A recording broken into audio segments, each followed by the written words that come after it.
ನಗರ ಬಸದಿಕೇರಿ ಅನ್ನುವಂಥದ್ದು ಬಹುತೇಕವಾಗಿ ಹೊನ್ನ ನರೇಂದ್ರ, ಹೈವರಸ, ಇಮ್ಮಡಿ ದೇವರಾಯ, ಭೈರವ ದೇವ ಹಾಗೂ ಚೆನ್ನಭೈರಾದೇವಿ ಇವರಿಷ್ಟರ ಕಾಲಘಟ್ಟದಲ್ಲಿ ಆಗಿದೆ ಅನ್ನುವಂಥದ್ದು ಶಾಸನಾತ್ಮಕವಾಗಿ ನಾವು ಇದು ಮಂದಿರ ವಾಸುಪೂಜ್ಯ ತೀರ್ಥಂಕರರ ಮಂದಿರ.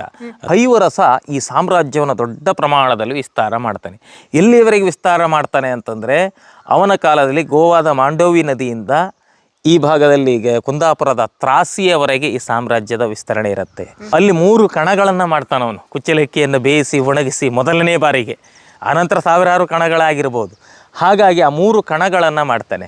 ಅಲ್ಲಿ ಕುಚ್ಚಲಕ್ಕಿಯನ್ನು ಬೇಯಿಸಿ ಒಣಗಿಸಿ ನಂತರ ಅಲ್ಲಿ ತೊಳಲಿಕಲ್ಲು ಅಂತ ಬರುತ್ತೆ. ಇದೆಲ್ಲ ಆಗ ಸಾಳುವ ವಂಶಸ್ಥರ ಅಥವಾ ಗೇರುಸೊಪ್ಪ ಅರಸರ ಕಾಲದಲ್ಲಿಯೇ ಆಗಿರುವಂಥ ಸ್ಟ್ರಕ್ಚರ್ಸ್ ಇವೆ. ಮೇಲ್ಭಾಗದಲ್ಲಿ ತೀರ್ಥಂಕರರು ಕಾಣಿಸ್ತಾರೆ, ಸೂರ್ಯ ಮತ್ತು ಚಂದ್ರ. ಆನಂತರ ಅಲ್ಲಿ ಈ ಇನ್ನೊಂದು ಭಾಗದಲ್ಲಿ ಹಸು ಹಾಲು ಕುಡಿಸ್ತಾ ಇರತಕ್ಕಂತಹ ಶಾಸನ ಅಂತಂದರೆ ಅದು ದಾನ ಶಾಸನ ಅನ್ನುವಂಥದ್ದಾಗತ್ತೆ. ಈ ತೀರ್ಥಂಕರ್ ಇದ್ದಾರೆ ಅಲ್ಲಿ ಅಂತಂದರೆ ಅದು ಜೈನ ಶಾಸನ ಅನ್ನುವಂಥದ್ರಲ್ಲಿ ಎರಡನೇ ಮಾತಿಲ್ಲ. ಇಲ್ಲಿರುವ 16 ಬಸದಿಗಳನ್ನು ಕಟ್ಟಿರುವಂಥದ್ದು ಶೆಟ್ಟಿಗುತ್ತದವರು. ಅದರಲ್ಲೂ ಪ್ರಮುಖವಾಗಿ ಯೋಜನಾ ಶ್ರೇಷ್ಠಿ ಅಂತ ಹೇಳಿ ಕರಿತೀವಿ. ನಾರಣಾಂಕ ಮತ್ತು ನಾಗಣಾಂಕ ಎನ್ನುವಂಥ ವ್ಯಕ್ತಿಗಳು 1275ರಲ್ಲಿ ಈ ಸಾಮ್ರಾಜ್ಯಕ್ಕೆ ಬೀಜಾಂಕುರವನ್ನು ಹಾಕಿದ್ರೆ ಅದು ಕೇವಲ ಒಂದು ಪ್ರಾಂತ್ಯದಕ್ಕೆ ಮಾತ್ರ ಸೀಮಿತ ಆಗಿರುತ್ತೆ. ಆ ನಂತರದಲ್ಲಿ ಹೈವರಸ ಅಂತ ಒಬ್ಬ ಅರಸ ಬರ್ತಾನೆ. ಭೈರವದೇವ ತದನಂತರ ಬರ್ತಾನೆ. ಹೈವರಸ ಅನ್ನುವಂಥ ಒಬ್ಬ ವ್ಯಕ್ತಿ ಬರ್ತಾನೆ. ಆ ಹೈವರಸ ಈ ಸಾಮ್ರಾಜ್ಯವನ್ನು ದೊಡ್ಡ ಪ್ರಮಾಣದಲ್ಲಿ ವಿಸ್ತಾರ ಮಾಡ್ತಾನೆ. ಎಲ್ಲಿಯವರೆಗೆ ವಿಸ್ತಾರ ಮಾಡ್ತಾನೆ ಅಂತಂದರೆ ಅವನ ಕಾಲದಲ್ಲಿ ಗೋವಾದ ಮಾಂಡೋವಿ ನದಿಯಿಂದ ಈ ಭಾಗದಲ್ಲಿ ಕುಂದಾಪುರದ ತ್ರಾಸಿಯವರೆಗೆ ಈ ಸಾಮ್ರಾಜ್ಯದ ವಿಸ್ತರಣೆ ಇರುತ್ತೆ. ಕರಾವಳಿಯಿಂದ ಹಿಡಿದು ಹೊಸನಗರ ಮತ್ತು ಸೊರಬ ಸಾಗರದ ಬಹುತೇಕ ಭಾಗಗಳು ಈ ಸಾಮ್ರಾಜ್ಯದ ವ್ಯಾಪ್ತಿಗೆ, ಹಾಗೆಯೇ ಸಿದ್ದಾಪುರ ಶಿರಸಿಯ ಬಹುತೇಕ ಭಾಗಗಳು ಈ ಸಾಮ್ರಾಜ್ಯ ವ್ಯಾಪ್ತಿಯಲ್ಲಿ ಇರುತ್ತೆ. ಇಷ್ಟು ವಿಸ್ತಾರ ಮಾಡಿರ್ತಕ್ಕಂತಹ ಸಾಮ್ರಾಜ್ಯವನ್ನು ಮೊದಲನೇ ಬಾರಿಗೆ ವಿಸ್ತರಿಸಿರತಕ್ಕಂಥದ್ದು ಮಹಾರಾಜ ಹೈವರಸನ ಕಾಲದಲ್ಲಿ. ಎಷ್ಟನೇ ರಾಜ ಅವರು? ಅವನು ಬಹುತೇಕ 5ನೇ ರಾಜ ಇರಬಹುದು, 10ನೇ ರಾಜ ಇರಬಹುದು. ಆನಂತರ ತುಂಬ ಜನ ಬರ್ತಾರೆ. ಭೈರವದೇವ ಬರ್ತಾನೆ, ಇಮ್ಮಡಿ ದೇವರಾಯ ಬರ್ತಾನೆ, ಹೊನ್ನ ನರೇಂದ್ರ ಬರ್ತಾನೆ. ಹೊನ್ನ ನರೇಂದ್ರ ಬಹಳ ಪ್ರಮುಖವಾಗಿರುವಂತಹ ದೊರೆ. 1330ರಿಂದ 47ರವರೆಗೆ ಅವನು ಆಳ್ವಿಕೆಯನ್ನು ಮಾಡ್ತಾನೆ. ಈ ಹೊನ್ನ ನರೇಂದ್ರ ಏನು ಮಾಡ್ತಾನಪ್ಪ ಅಂತಂದರೆ ಆತನ ಕಾಲದಲ್ಲಿ ಕಾಳುಮೆಣಸು ಮತ್ತು ಕುಚ್ಚಿಲಕ್ಕಿ ಮತ್ತು ಸಾಂಬಾರ ಪದಾರ್ಥ ಇವು 3ಕ್ಕೂ ಬೆಲೆ ಜಾಸ್ತಿ ಆಗೋದಕ್ಕೆ ಶುರುವಾಗತ್ತೆ. ಇನ್ಫ್ಲೇಷನ್ ಏನು ಪ್ರಾರಂಭದಲ್ಲಿ ಒಂದು ವಸ್ತುಗೆ ಬೆಲೆ ಕಡಿಮೆ ಇತ್ತು, ಅದಕ್ಕೊಂದು ಇಷ್ಟು ಮೌಲ್ಯ ಅಂತ ಆದರೆ ಆತನ ಅವಧಿಯಲ್ಲಿ ವಿದೇಶದಲ್ಲಿ ಬೇಡಿಕೆ ಹೆಚ್ಚುತ್ತಾ ಹೋಗುತ್ತೆ. ಅವನು ಅದಕ್ಕೆ ಏನು ಮಾಡ್ತಾನೆ ಅಂತಂದರೆ ಕೃಷಿ ಭೂಮಿಗೆ ಹೆಚ್ಚಿನ ಒತ್ತನ್ನು ಕೊಡ್ತಾನೆ. ಈಗ ನಾವೇನು ಸಾಗರ ತಾಲೂಕಿನಲ್ಲಿ ಈಗ ಮುಳುಗಡೆಯಾಗಿರ್ತಕ್ಕಂತಹ ತಲಕಳೆಯಲ್ಲಿ ಆಯ್ಗಾರು, ನೇರ್ಗಾರು, ಒಟ್ಟಕ್ಕಿ, ಸುಂಕದ ಮನೆ ಅಥವಾ ಹಂಜಕ್ಕಿ ಅಥವಾ ಗುಚ್ಚಕ್ಕಿ, ಹೆನ್ನಿ ಇವೆಲ್ಲವೂ ಸಹ ಹೊನ್ನ ಮಹಾರಾಜನ ಕಾಲದಲ್ಲಿ ಕೃಷಿ ಚಟುವಟಿಕೆಗಳಿಗಾಗಿ ಹೊಸದಾಗಿ ಕಾಡನ್ನು ಕಡಿದು ಸೃಷ್ಟಿ ಮಾಡಿರುವಂತಹ ಜಾಗ. ಹಾಗಾಗಿ ಹೊನ್ನನಿಂದ ಸೃಷ್ಟಿಯಾದಂತಹ ಊರನ್ನು ಈಗಲೂ ಹೆನ್ನಿ ಅಂತ ಹೇಳಿ ಕರಿತೇವೆ. ಹೊನ್ನನಿಂದ ಹೆನ್ನೆಯಾಗಿತ್ತು. ಹೊನ್ನ ಮೊದಲು ಮನೆಯನ್ನು ಮಾಡಿರುವಂತಹ ಜಾಗವೇ ಹೊನ್ನನ ಮನೆ, ಅದು ಈಗ ಹೊನಮನೆ ಆಗಿದೆ.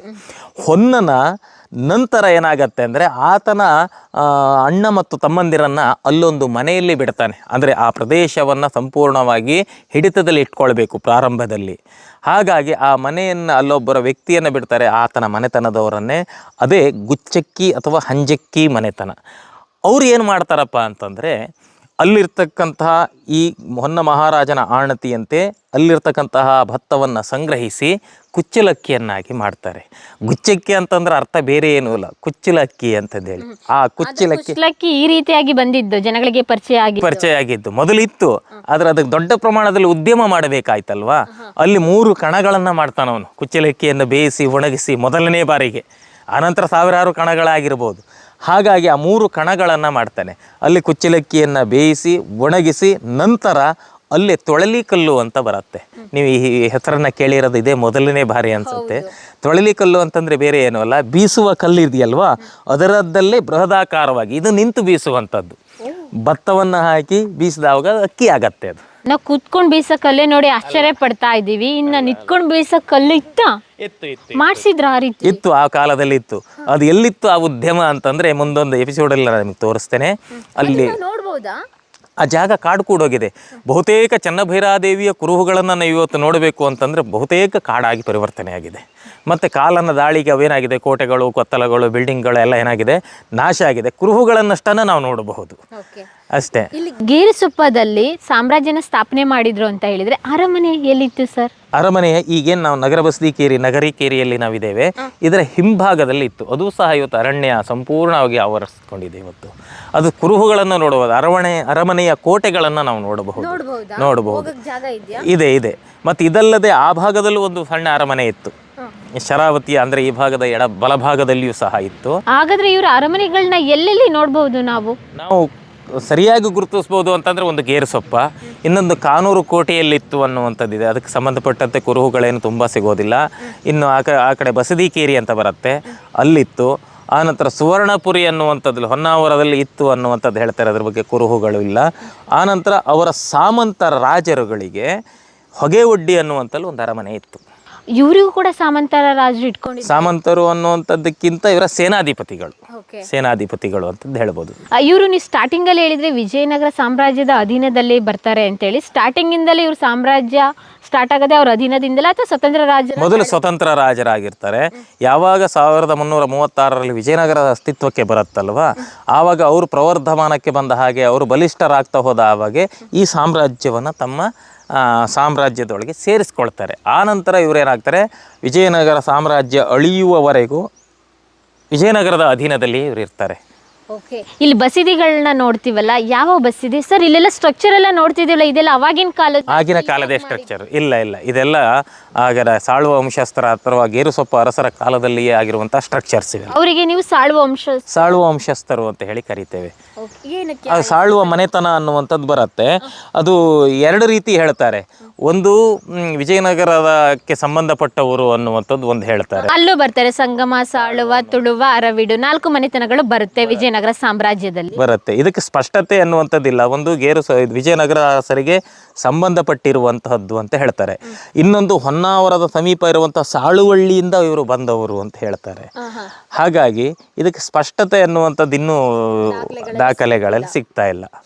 ಇವಾಗ ಈ ಸ್ಟ್ರಕ್ಚರ್ ಬಗ್ಗೆ ಮಾತಾಡೋಣ. ನೀವು ಅವಾಗಿನ ಕಾಲದಂತ ಹೇಳಿದ್ರಲ್ಲ, ನಂಗೆ ನೋಡಿ ಆಶ್ಚರ್ಯ ಆಗ್ತಾ ಇದೆ. ಇಲ್ಲಿನ ಸ್ಟ್ರಕ್ಚರ್ ಎಲ್ಲ ನೋಡಿ, ಎಲ್ಲ ಇಟ್ಟಿಗೆಗಳೆಲ್ಲ ನೋಡಿದ್ರೆ ಒಂದೇ ರೀತಿಯಾಗಿ ಇವಾಗೇನು ಕಟ್ಟಿ ಮನೆ ಕನ್ಸ್ಟ್ರಕ್ಷನ್ ಮಾಡೋದಕ್ಕೆ ಕಾಂಪೌಂಡ್ ಮಾಡಿ ಬಿಟ್ಟಿದ್ದಾರೆ ಅನ್ನಿಸ್ತಾ ಇದೆ. ಅಂದರೆ ಇದೆಲ್ಲ ಯಾರ ಕಾಲಘಟ್ಟದಲ್ಲಿ ಆಯಿತು? ಎಷ್ಟು ವರ್ಷ ಆಗಿರ್ಬೋದು?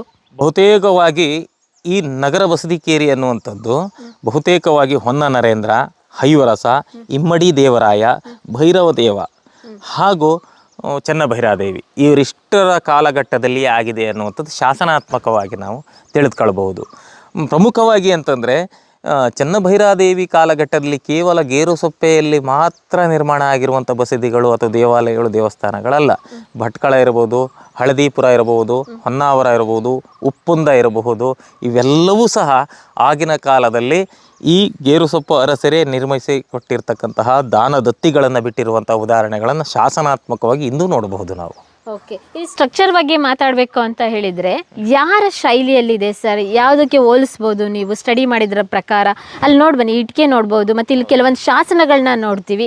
ಒಂದೊಂದೇ ನಮ್ಮ ವೀಕ್ಷಕರಿಗೆ ಎಕ್ಸ್ಪ್ಲೇನ್ ಮಾಡ್ತಾ ಹೋಗಿ ಸರ್. ಯಾಕೆಂದರೆ ಚೆನ್ನಭೈರಾದೇವಿ ಬಗ್ಗೆ ಮತ್ತು ಸಾಳುವ ವಂಶಸ್ಥರ ಬಗ್ಗೆ, ಅದರಲ್ಲೂ ಕೂಡ ನಮ್ಮ ಗೇರುಸೊಪ್ಪದ ಸಾಮ್ರಾಜ್ಯದ ಬಗ್ಗೆ ನಮ್ಮ ವೀಕ್ಷಕರಿಗೆ ಗೊತ್ತಾಗಲೇಬೇಕು ಸರ್. ಎಲೆ ಮರೆ ಕಾಯಂತೆ ಇರುವಂಥ ಅಳಿದುಳಿದಂಥ ಇತಿಹಾಸವನ್ನು ನಮ್ಮ ವೀಕ್ಷಕರಿಗೆ ತಿಳಿಸ್ಕೊಡ್ಲೇಬೇಕು. ಖಂಡಿತ ಮೇಡಮ್, ಇದು ಬಹಳ ವರ್ಷಗಳ ಹಿಂದೆ ಆಗಬೇಕಾಗಿತ್ತು.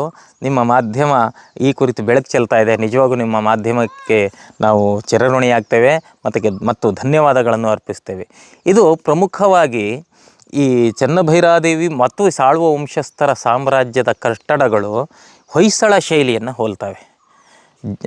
ಏನು ನಕ್ಷತ್ರಾಕೃತಿಯ ಅಡಿಪಾಯದ ಮೇಲೆ ಮಂದಿರಗಳನ್ನು ನಿರ್ಮಿಸುವಂಥದ್ದನ್ನು ನಾವಿಲ್ಲಿ ಕಾಣ್ಬೋದು. ಇಲ್ಲಿ ಬಹುತೇಕ ಕಟ್ಟಡಗಳು ಅದೇ ರೀತಿಯಾಗಿದ್ವು. ಈಗ ನಾವು ಮುಂದೆ ಚತುರ್ಮುಖ ಬಸದಿ ಅನ್ನುವಂಥದ್ದಿದೆ, ಅದನ್ನು ತೋರಿಸ್ತೇವೆ. ಅದೇ ರೀತಿ ಕಟ್ಟಡಗಳಿದ್ವು. ಬಟ್ ದಾಳಿಯ ನಂತರ 1606ರ ನಂತರ ಈ ನಗರ ಸರ್ವನಾಶ ಆಗತ್ತೆ. ಇಲ್ಲಿರ್ತಕ್ಕಂತಹ ನಗರ ಸಂಪೂರ್ಣ ನಾಶವಾಗಿ ಇಲ್ಲಿರುವ ಕನ್ಸ್ಟ್ರಕ್ಷನ್ಸು, ಇಲ್ಲಿರುವ ವಜ್ರ ವೈಡೂರ್ಯಗಳಿರ್ಬೋದು, ಇಲ್ಲಿರುವಂತಹ ಶ್ರೀಮಂತಿಕೆ ಇರ್ಬೋದು, ಇಲ್ಲಿ ಬೆಲೆ ಬಾಳ್ತಕ್ಕಂತಹ ಮೂರ್ತಿಗಳಿರ್ಬೋದು, ಎಲ್ಲವೂ ನಾಶವಾಗಿ ಇಂದು ಅವುಗಳ ಕುರುಹುಗಳನ್ನು ಕೆಲವೊಂದರಲ್ಲಿ ಮಾತ್ರ ನೋಡಬಹುದೇ ಬಿಟ್ಟರೆ ಹಲವಷ್ಟನ್ನು ನಾವು ನೋಡಲಿಕ್ಕೆ ಸಾಧ್ಯ ಇಲ್ಲ. ಮತ್ತು ಇದಕ್ಕೆ ಇನ್ನೊಂದು ನೆನಪಿರಲಿ, ಈ ಪ್ರದೇಶವನ್ನು ನಾವು ಹಿರೇಬಸದಿ ಅಂತ ಹೇಳಿ ಕರಿತೀವಿ. ಯಾಕೆ ಹಿರೇಬಸದಿ ಅಂತ ಕರಿತಾ ಇದ್ರು ಅನ್ನೋಂಥದ್ದು ಮುಂದೆ ಹೇಳ್ತೇನೆ ನಾನು. ಇದಕ್ಕೆ ಇನ್ನೊಂದು ಅನ್ವರ್ಥನಾಮ ಈಗಲೂ ಸಹ ಕರೆಯುವಂಥದ್ದು ಹಿರೇಬಸದಿ ಅಂತಂದು. ಇಲ್ಲಿ ಒಳಗಡೆ ಒಂದು ನೋಡ್ತೀವಲ್ಲ, ಬಸದಿನ, ಗುಡಿನ, ಮಂದಿರನ, ಏನ್ ಸರ್ ಇದು?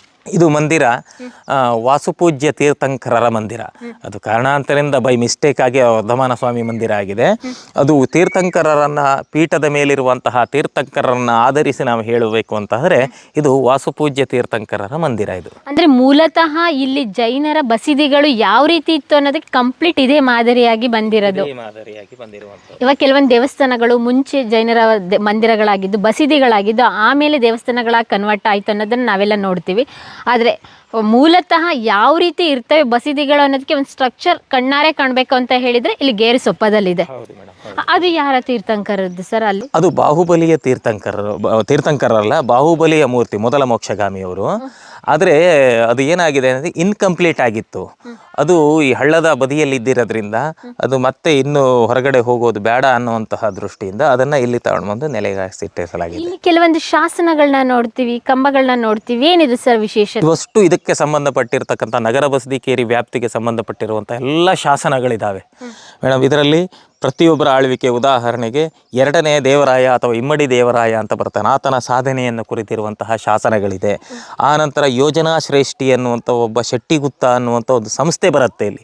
ಆ ಶೆಟ್ಟಿಗುತ್ತ ಅನ್ನುವಂಥದ್ದು ಈ ಸಾಳುವ ವಂಶಸ್ಥರದ್ದೇ ಇನ್ನೊಂದು ಮಜಲದು. ಅವರು ವ್ಯಾಪಾರಿ ಸಂಘ. ಅದು ಆ ವ್ಯಾಪಾರಿ ಸಂಘದಲ್ಲಿ ಸಾಳುವ ವಂಶಸ್ಥರು ಸಹ ಇದ್ದರು. ಆ ಶೆಟ್ಟಿಗುತ್ತದಲ್ಲಿ ಇವರು ಮೆಂಬರ್ ಇದ್ದರು. ಇಲ್ಲಿರುವ 16 ಬಸದಿಗಳನ್ನು ಕಟ್ಟಿರುವಂಥದ್ದು ಶೆಟ್ಟಿಗುತ್ತದವರು. ಅದರಲ್ಲೂ ಪ್ರಮುಖವಾಗಿ ಯೋಜನಾ ಶ್ರೇಷ್ಠಿ ಅಂತ ಹೇಳಿ ಕರಿತೇವೆ. ಆ ಯೋಜನಾ ಶ್ರೇಷ್ಠಿಗೆ ಸಂಬಂಧಪಟ್ಟಿರುವಂತಹ ಶಾಸನ ಒಂದಿದೆ. ಆನಂತರ 2ನೇ ದೇವರಾಯ ಗೋವಾದ ಮೇಲೆ ದಾಳಿ ಮಾಡ್ತಾನೆ. 3 ತಿಂಗಳ ಕಾಲ ಗೋವಾದಲ್ಲಿರ್ತಕ್ಕಂತಹ ಸುಲ್ತಾನರನ್ನು ಓಡಿಸಿ ಅವನು ಅಲ್ಲಿ ಅಧಿಕಾರವನ್ನು ನಡೆಸ್ತಾನೆ. ಆದರೆ ಕಾರಣಾಂತರಗಳಿಂದ, ಮೋಸದಿಂದ ಅವನನ್ನು ಸಹ ಸಾಯಿಸಲಾಗತ್ತೆ. ಆತನ ನಂತರ ಏನಾಗುತ್ತೆ, ಮತ್ತೆ ಇವ್ರದ್ದೇನು ಮಾಂಡವಿ ನದಿಯಿಂದ ಈ ಕಡೆ ಮಾತ್ರ ಇವ್ರ ವ್ಯಾಪ್ತಿ ಇರುತ್ತೆ. ಹಂಗಾರೆ ತುಂಬ ಹಲವಾರು ದುರಂತ ಕಥೆಗಳು ಇಲ್ಲಿ ಕಂಡು ಬರ್ತವೆ. ನಿಜ ನಿಜ ಸರ್, ನಾವೊಂದು ಶಾಸನಗಳನ್ನ ನೋಡಬೇಕಾದ್ರೆ ಹಿಂದೂ ಧರ್ಮದಲ್ಲಾಗಿರ್ಬೋದು, ಹಿಂದೂ ಸಾಮ್ರಾಜ್ಯವನ್ನು ಆಳಿದಂತಹ ಮಹಾರಾಜರು ಮಹಾರಾಣಿಯರ ಕಥೆನ ಕೇಳಬೇಕಾದ್ರೆ ನೋಡಿದ ತಕ್ಷಣ ಇಂಥ ಸಾಮ್ರಾಜ್ಯ ಇಂಥ ಧರ್ಮಕ್ಕೆ ಸೀಮಿತವಾಗಿತ್ತು ಅಂತ ಹೇಳ್ತೀವಿ ಶಾಸನಗಳನ್ನ ನೋಡಿದರೆ. ಇಲ್ಲಿ ನಿಮ್ಮದು ಜೈನ ಸಮುದಾಯಕ್ಕೆ ಸೇರಿತ್ತು ಅನ್ನೋದಕ್ಕೆ ಏನಾದರೂ ಕುರುಹುಗಳನ್ನ ನಾವಿಲ್ಲಿ ನೋಡಬಹುದಾ ಶಾಸನದಲ್ಲಿ? ಶಾಸನಗಳಲ್ಲಿ ಮೊದಲನೆಯದಾಗಿ ನೋಡಿದ ತಕ್ಷಣ ಗೊತ್ತಾಗುವಂಥದ್ದು ಏನಪ್ಪ ಅಂತಂದರೆ, ಮೇಲ್ಭಾಗದಲ್ಲಿ ತೀರ್ಥಂಕರರು ಸಹ ಕಾಣಿಸ್ತಾರೆ, ಸೂರ್ಯ ಮತ್ತು ಚಂದ್ರ. ಆನಂತರ ಅಲ್ಲಿ ಈ ಇನ್ನೊಂದು ಭಾಗದಲ್ಲಿ ಹಸು ಹಾಲು ಕುಡಿಸ್ತಾ ಇರತಕ್ಕಂತಹ ಶಾಸನ ಅಂತಂದರೆ ಅದು ದಾನ ಶಾಸನ ಅನ್ನುವಂಥದ್ದಾಗತ್ತೆ. ಈ ತೀರ್ಥಂಕರ್ ಇದ್ದಾರೆ ಅಲ್ಲಿ ಅಂತಂದರೆ ಅದು ಜೈನ ಶಾಸನ ಅನ್ನುವಂಥದ್ರಲ್ಲಿ 2ನೇ ಮಾತಿಲ್ಲ. ಓಕೆ, ಇಲ್ಲಿ ಬರುವಂಥ ವೀರರ ಕಥೆಗಳನ್ನ ನಮ್ಮ ವೀಕ್ಷಕರಿಗೆ ಹೇಳಬೇಕು ಸರ್. ಯಾರೆಲ್ಲ ಪ್ರಮುಖ ರಾಜರು ಬರ್ತಾರೆ, ಎಷ್ಟು ಜನ ರಾಜರು ಆಳ್ವಿಕೆ ಮಾಡ್ತಾರೆ?